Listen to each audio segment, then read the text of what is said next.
Merry meet. I'm Aislin. This is Ask Aislin. I'm here tonight to talk about Samhain and all things related to this exciting holiday that's coming up for us. So, if you are here with me live, feel free to leave any questions in the chat. I'll get to them at the end in the Q&A. And if you're watching this back in replay, you can always leave me questions in the comments as well. So Samhain is the third of our three harvest festivals in the Wheel of the Year, and it may be translated to summer's end from early Gaelic language. So just I wanted to start off by talking a bit about the pronunciation of the word Samhain, so spelled Samhain. Sometimes people pronounce this as Samhain, but the correct pronunciation, the M and the W in Gaelic actually is pronounced as the M and the H in Gaelic is pronounced as a W, so this is actually more Samhain, something like that. So just a word on our pronunciation here. So I did see a post recently, which I thought was kind of interesting, and people were talking about the band Samhain, which was fronted by Glenn Danzig. And so while the band itself, the band's name went by Samhain, someone was saying in the comments that they thought it was because this was the age before the internet when people couldn't check on pronunciations. But what's interesting is if you actually look at the lyrics, Glenn himself pronounces it Samhain in all of his lyrics. So just a little trivia and a little aside there. So Samhain is considered the Celtic New Year, and in the Celtic calendar, it is considered the end of fall, or the end of summer actually, and the beginning of winter. There wasn't really a fall season in the Celtic calendar. Now, from this perspective, that would mean that Samhain is the first of our Sabbats if we're looking at it from a more modern Wheel of the Year perspective. But because the Wheel of the Year is an amalgamation of different holidays and traditions that come from various places, like the Celts, the Teutons, the Germanic people, we can also look at it from a Western perspective. And when we think of that, we think of December 21st as being the start of winter. And in that case, many would celebrate Samhain as the last Sabbath. And then they would say that Yule was the first Sabbath. Now, yet another perspective is that when Samhain ends, there is when Samhain comes, there is this 6 weeks period between Samhain and Yule. And there are some traditions who actually say that this 6 weeks is outside of place and time. So it's very interesting theory to think about. It adds to that eeriness. It kind of explains that eeriness that we feel in November. And so if we think of it that way, then perhaps Samhain is the final Sabbath or the first Sabbath, and Yule is the first Sabbath on the other side of that space that's in between the times. Now, whatever perspective we adopt, the veils between the worlds are quite thin at this time, and that makes this an especially good day for contacting spirits from beyond our plane, working with divination. We're going to talk about some Samhain activities at the end. For now, let's talk about the actual dates of Samhain. So Samhain is traditionally celebrated from the sundown on October 31st to sundown on November 1st. So you're going to see a lot of people celebrating here at the beginning of next week. But as a cross-quarter day, it falls between an equinox, the fall equinox, and a solstice, the winter solstice. And because those dates change every single year, Samhain actually changes every single year as well. So while we traditionally celebrated October 31st to the 1st, usually doesn't actually fall on those dates.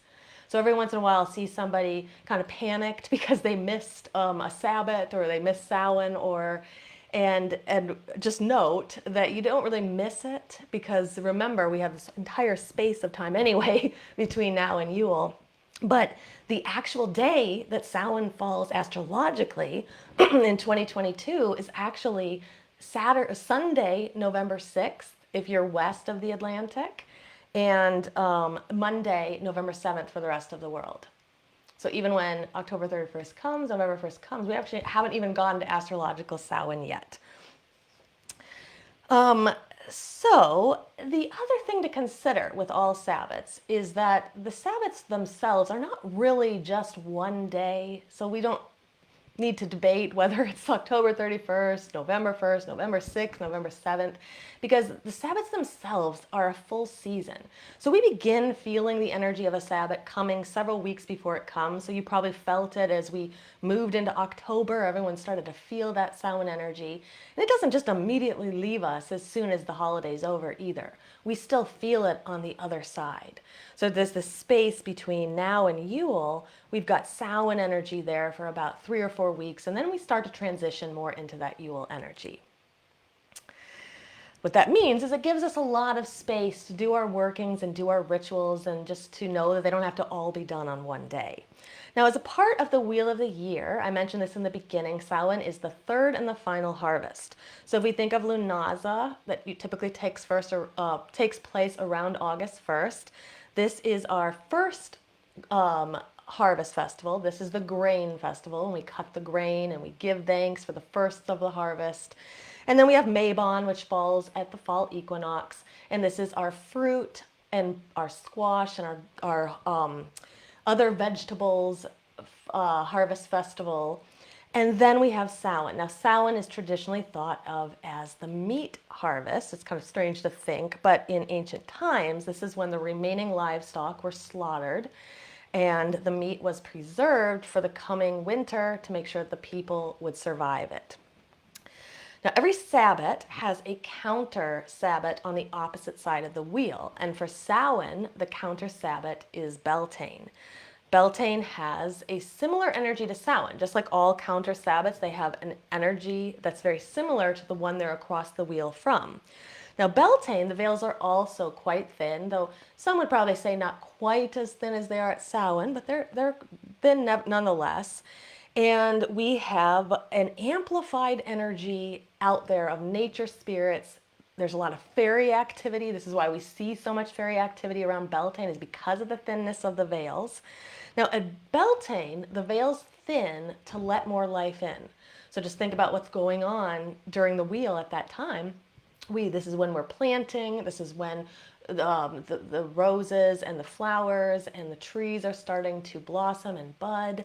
And this is when there's a lot of births in the animal world. So we have a lot of energy coming in to this plane. Now at Samhain, the veil's thin so that energy can leave, so that souls can leave. So we have a lot of souls that are leaving at this time. Now in the Celtic countries of old, the people would leave food and offerings out for these spirits who were wandering through the in-between times and the in-between of the world. And kind of remember going back to that idea of that space between Samhain and Yule being kind of in between anyway. Now, some believed that the dead who had died in the previous year would actually wait in this plane, kind of in this in-between space, before they would cross over fully at Samhain. And so there are some traditions today that will actually perform rituals around Samhain that are meant to help those cross over. So some cross over very easily and others don't cross as easily. So there are witches who will use their energies to help aid in those souls in their crossing. It's a very beautiful ritual if you've ever get a chance to attend one of those. Those rituals are very, very beautiful. Now, people would also light candles. They would leave them in their windows or places around their homes. These were meant to guide the spirits on their way home. Extra chairs might be laid out at the table, and there might be an extra place set at the table for the unseen guests who are wandering at this time. And some carry on these traditions today in the form of the Dumb Supper, which we'll talk about near the end when we talk about Samhain activities. But the Dumb Supper is a silent meal that is eaten with an extra place set at the table. And because there is so much spirit activity at this time, the ancient people would sometimes hollow out gourds in order to look like spirits. And this is where our modern day pumpkin carving comes from, or they might dress in white to blend in and to not be noticed by the ghosts that were out and wandering. They might wear costumes that were made of hay or other natural materials, again, to kind of blend in with the spirits that were so active at this time. Now, today's Halloween costumes, in a lot of cases, are a far cry from the original intent of why people were dressing up at this time. But nevertheless, we carry on those traditions even with our Halloween costumes. Bonfires were lit. It comes from the word bone fire. So those bones from the slaughtered animals at that third meat harvest would be thrown into the fires in the hopes of a purification that would then purify the land and the people and the animals that would be coming in the next herd for the next year. Now, the Celts were not the only culture to do this, and we have Dia de los Muertos here in parts of the United States and Mexico and in Central America. This originated from an Aztec month-long festival, which I really think is very interesting because, again, it's not just one day. It was a month-long festival where the dead were honored through sacred meals and through different rituals. And there was also a similar festival that took place with the Mayan people as well. Now, when the conquistadors came with their slaughter of the people of the land, they also brought their conquering mentality, which was this idea that their religion alone was the right one. And so they began to convert the other religions to Catholicism and aligned their holidays, All Saints' Day on November 1st and All Souls' Day on November 2nd, with the Aztec Festival of the Dead. Now, the Native people continued to celebrate their own rites, and it wasn't an easy conversion. So while they might be willing to maybe convert in name to the new religion, they were not willing to give up their old practices. And so this leads to the eventual merging of Dia de los Muertos with the All Saints' Day, All Souls' Day, the Aztec festival with All Saints' Day and All Souls' Day, and that becomes Dia de los Muertos. Now, in our Wheel of the Year myth, we see that at Samhain is marking that time when the god dies and returns to the underworld. So we see this especially in places that have very stark contrast between the seasons. It's very obvious that it seems like that something has died, right? So symbolically, this is the idea that the god has gone under the earth into the underworld to spend time there. The goddess, she's celebrated in her third aspect as the crone, and we also might celebrate aging deities as well, deities of great wisdom who have a lot of knowledge to share with us.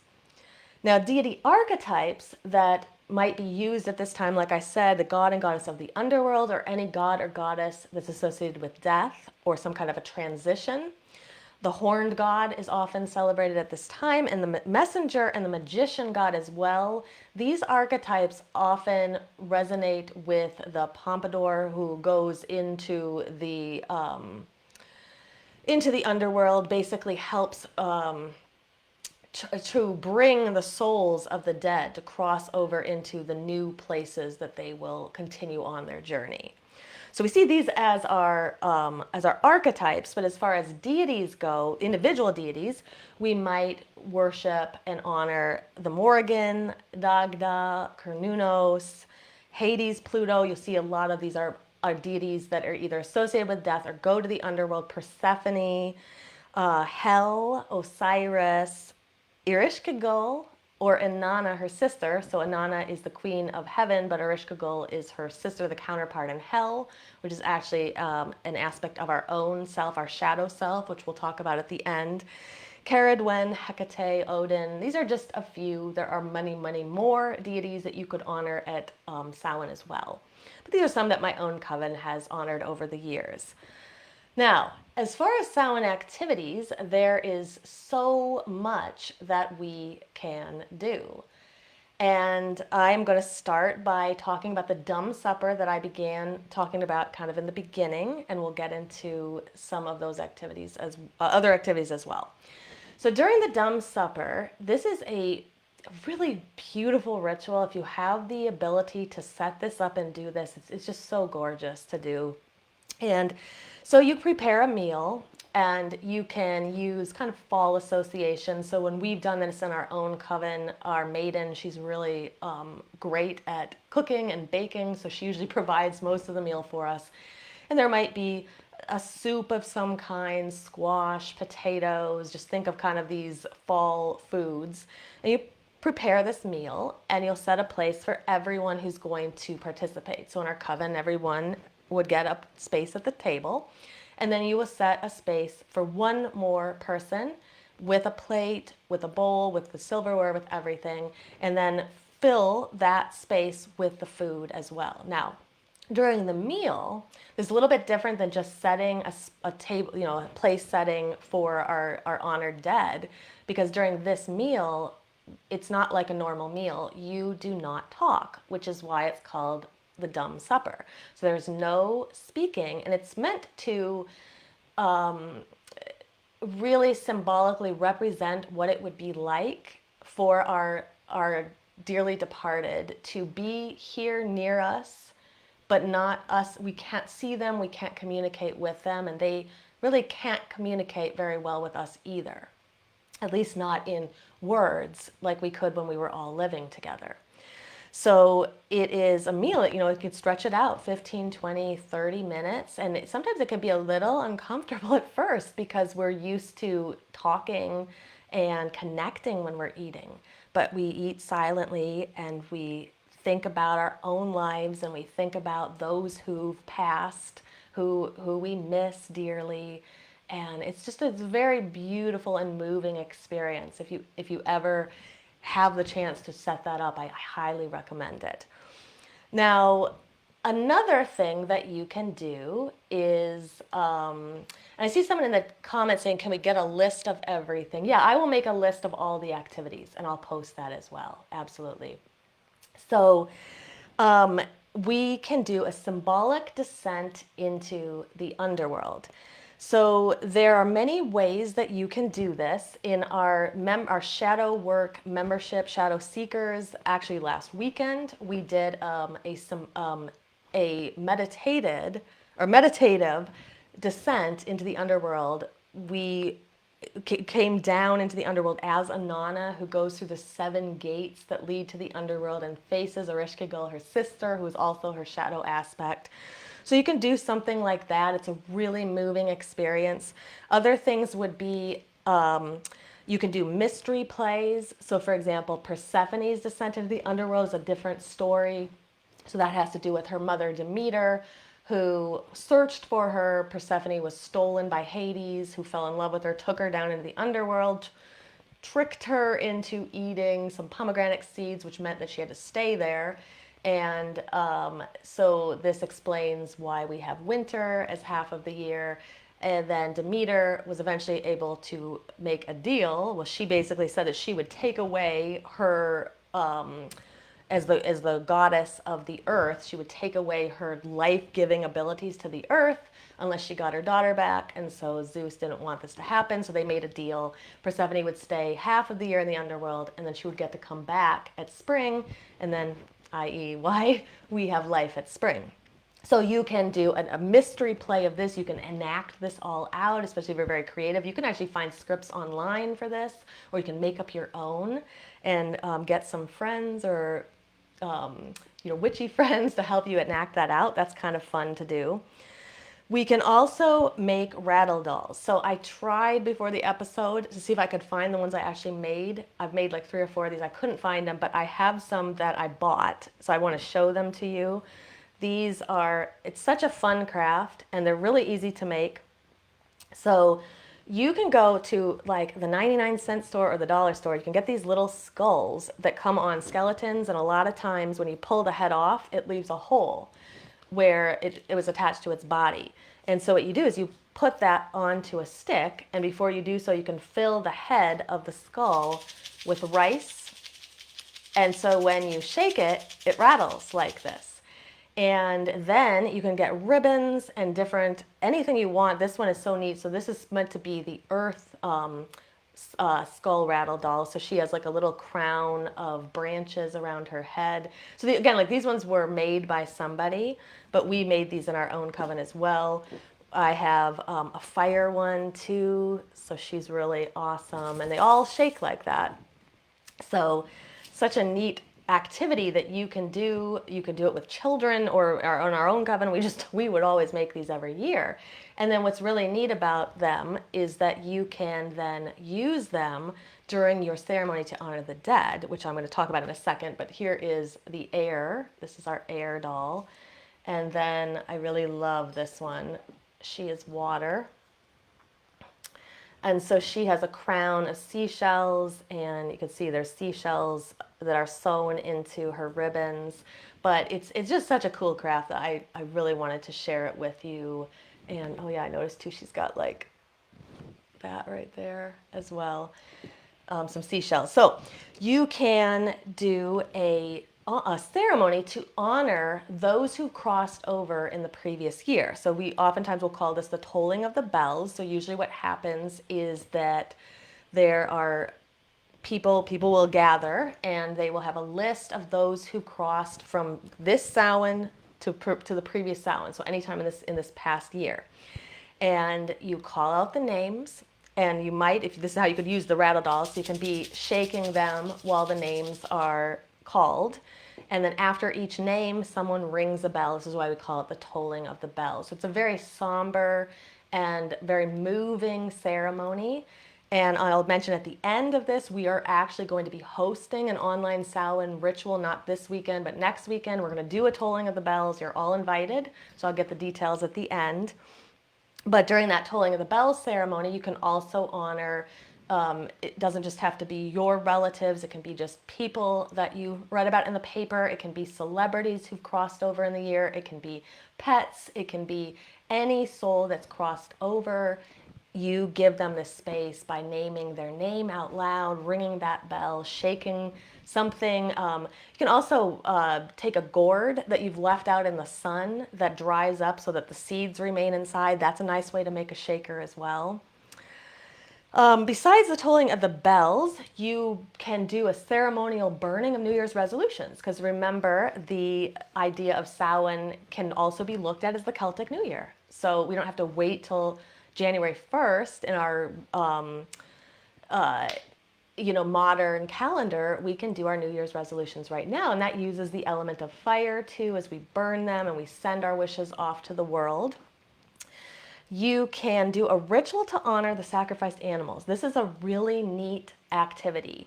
We did this years ago in our coven, and a lot of times at Samhain, most of the times at Samhain, we're thinking about the people that we know who passed, we're thinking about the pets we know that passed, but we often forget the other death that happens. So that death that is used to sustain us. So whether you consume animal products or not, there's still all that death that's happening, and it sustains people. It's a great sacrifice that these animals make.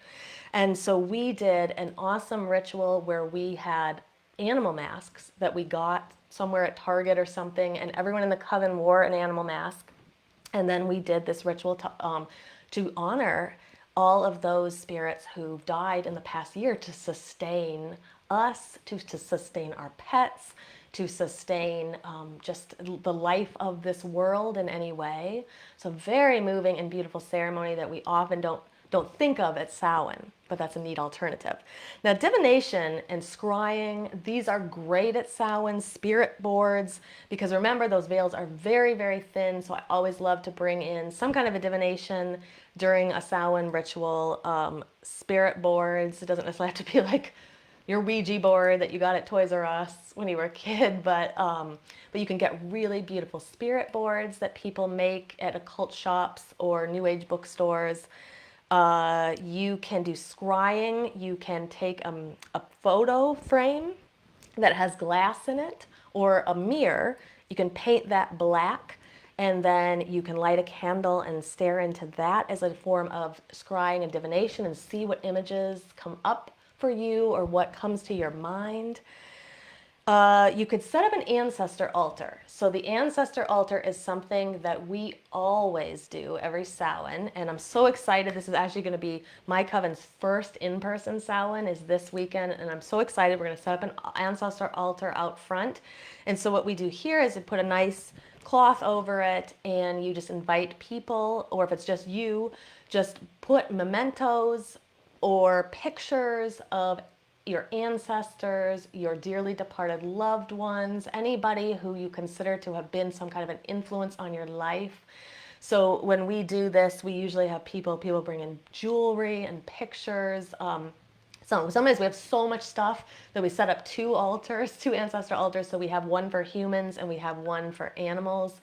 And so people will bring the ashes of their pets that have crossed over and put them in a place of honor and pictures and their collars, and it's just such a beautiful and moving way to honor all of our dearly departed, whether human or animal.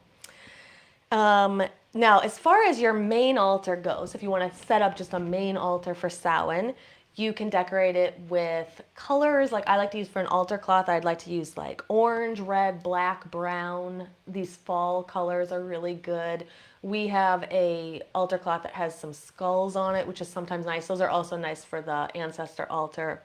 You can decorate your main altar with pumpkins, gourds, any signs and symbols of the season, leaves, acorns, animal horns work really well, feathers that you've gathered, plates of food. Remember to honor the dead that way. Crystal skulls. I meant to get my crystal skull and I was going to show it to you. I've got a couple, but those are so neat to put on your Samhain altar. And in fact, a crystal skull is a really neat item to have anyway.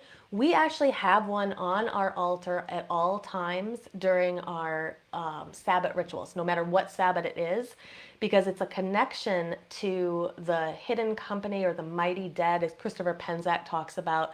This is this group of souls who's crossed all over and has continued to aid us and guide us as witches. So when we charge these crystal skulls and we place them on the altar, we're inviting that company of people to our ritual as well. So it's really neat to kind of start that at Samhain and then just bring that into all of your rituals afterwards. And then another thing that we can do is shadow work. So shadow work is perfect. Of all the Sabbaths, shadow work is probably, Samhain lends its energy to shadow work the best of all the Sabbaths. You know, this is because our days are shorter and our nights are longer, and so there is this natural inclination to turn inward and to look at ourselves critically, to look at who we are on the inside and not that persona, that mask that we wear. So briefly, if you are interested in shadow work and you haven't already watched my episode from last week, episode 20 is all about shadow work.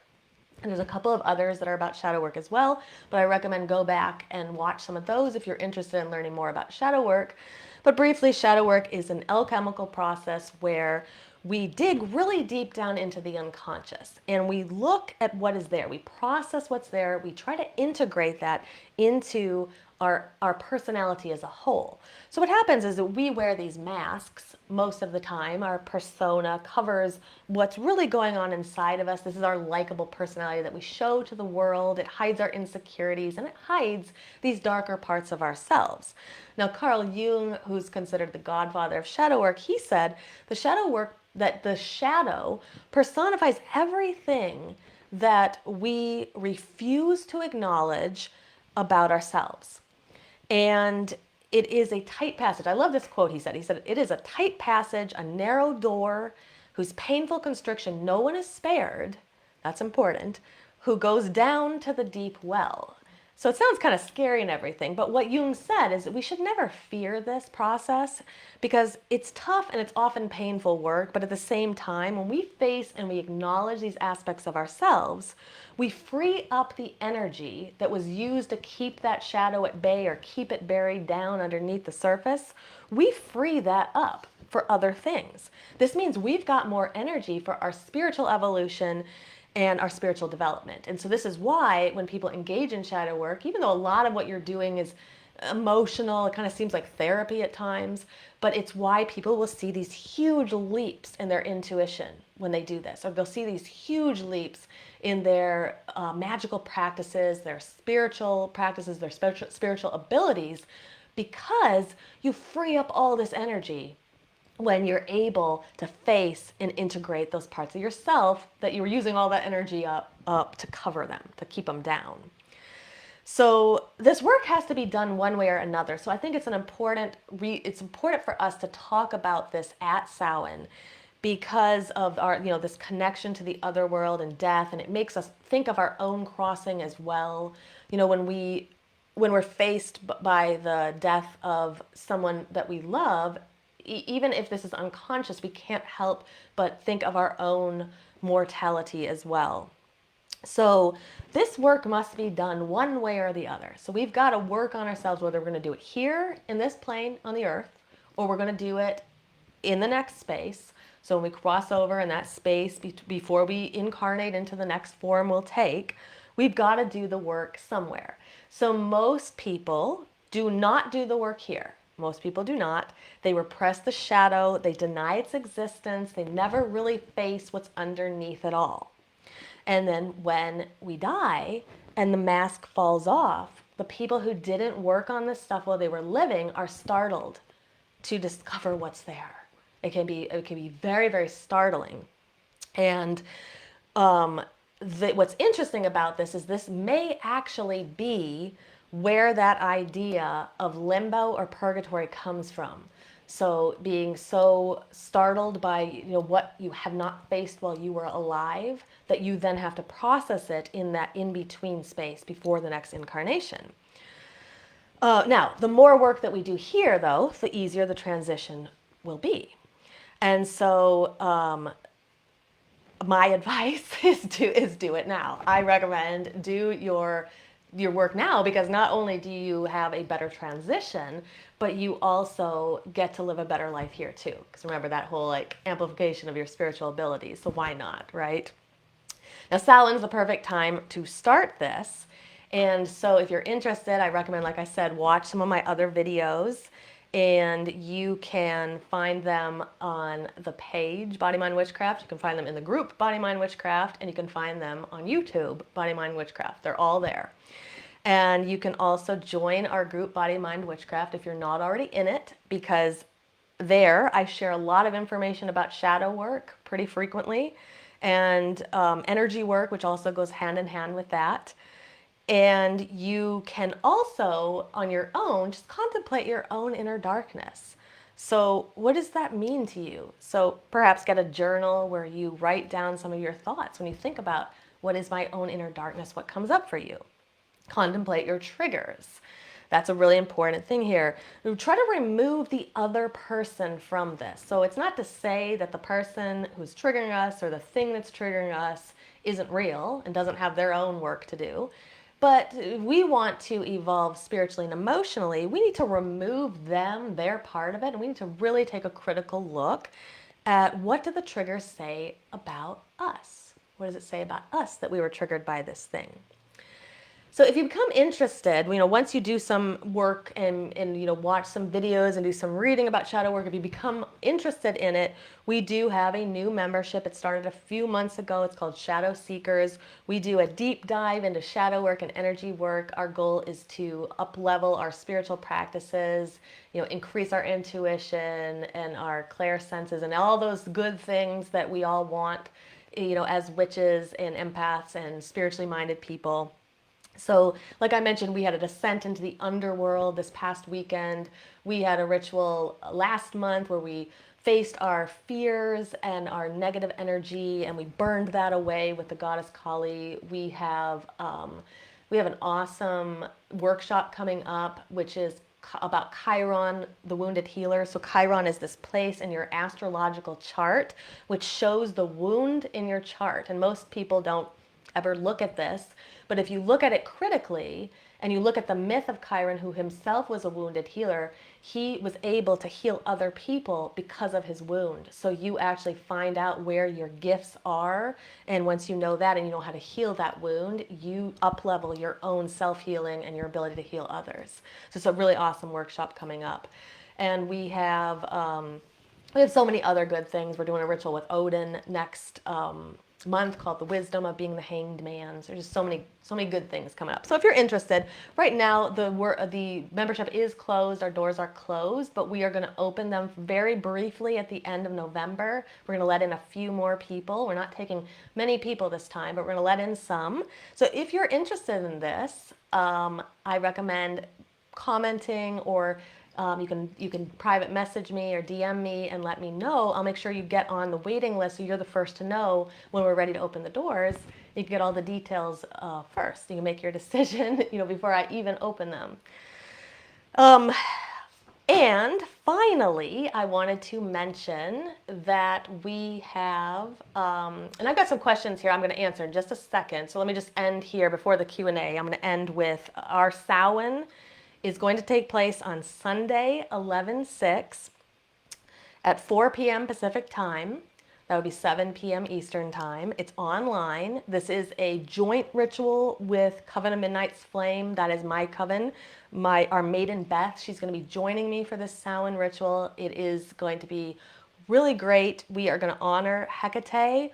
We're going to do a guided meditation to the crossroads, which is just so delicious. You're going to love it. And we are going to do a tolling of the bells ceremony. We're going to honor the ancestors and those who've crossed. And it's just a really great time to come together with other like-minded souls. And even though we are online, it's such a great ritual experience because rituals take place in the etheric plane. So we all really do feel like we're together there. So if you're interested, the tickets will be available online through Eventbrite. I think later tonight I'm going to put that up. I'll start putting the information up. We got about 10 days before the ritual. You can get your ticket by donation. It will actually let you put in $1 and you'll get a ticket that way if you want. And you will also get a replay if you have a ticket. So if you miss it, if you have to miss it or you want to watch it later, you'll get the replay sent to you as well.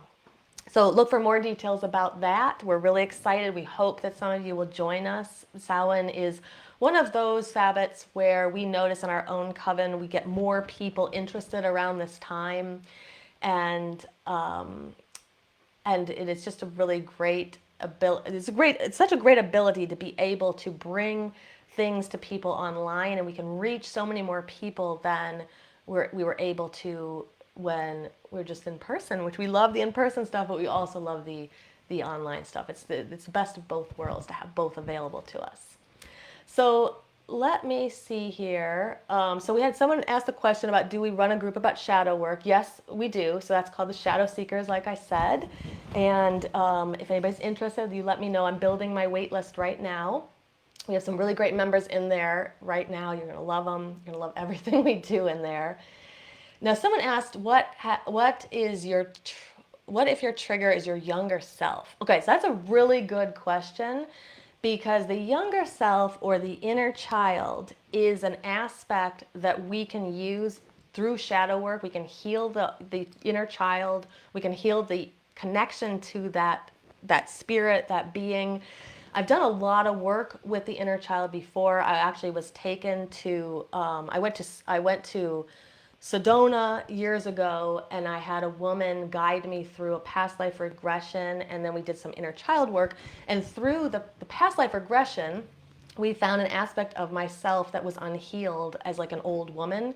And then we were able to actually combine that with my inner child, who did not get the emotional support that she needed when she was younger. And that leads you, we all have a story like this where we didn't get something when we were younger, and we need, and we kind of move on, we adapt, we become adults, we thrive, we live, we survive it. But all that stuff is left unhealed. And so in inner child work, we dig down into it, and we kind of we uncover what's there, and sometimes we can heal that inner child by bringing her into the present where things are a little, her or him or they bring them into the present where things are a little bit better, and we can heal them there. So there's just so much we can do.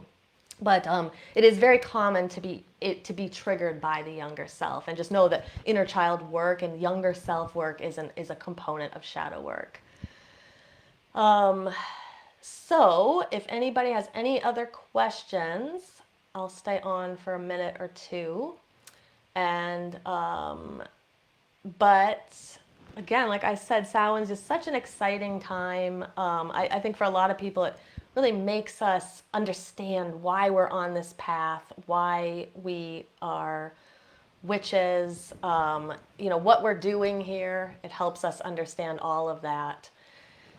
So I just, invite you to our Samhain ritual. I hope you can attend, and then just, if you're not already in our group, go ahead and join it, because like I said, we continue to talk about shadow work, energy work, witchcraft, all the things that we love.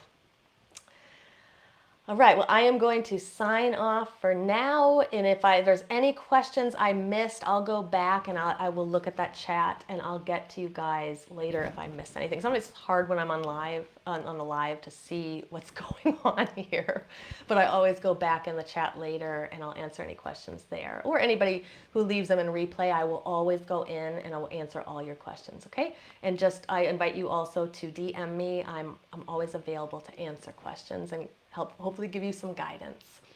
All right, well, I will see you next week, and until then, blessed be.